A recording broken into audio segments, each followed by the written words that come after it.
Des hôtesses de l'air sortent du silence ce matin sur RMC. Oui, ce sont des hôtesses de la compagnie Air France que vous allez entendre. Elles dénoncent des faits de harcèlement, voire d'agression sexuelle de la part de certains pilotes, de stewards également.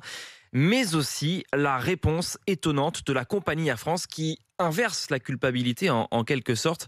Vous allez le comprendre avec cette enquête RMC de Marie Dupin, Johanna Chabas et Anne-Livia Tolaki. En décembre, Stéphanie, hôtesse de l'air, fait une escale à Madrid et dîne dans un restaurant avec 2 pilotes. Un des pilotes a commencé à me parler de mes yeux, de ma bouche. Il insistait en me disant « Je mets ma tête entre tes cuisses, je te lèche ». J'étais complètement sidérée. Ce que j'entendais était un viol verbalisé. Immédiatement, elle signale les faits à sa direction, mais 5 mois plus tard, ses agresseurs présumés volent toujours. Il y a une omerta à Air France. J'ai le sentiment que les pilotes sont tout à fait protégés et on peut être agressé par un commandant de bord et il y aura peu de suite. Aucune tolérance pour ce genre de comportement, assure Air France, qui a mis en place une procédure de no-fly pour les hôtesses comme Stéphanie.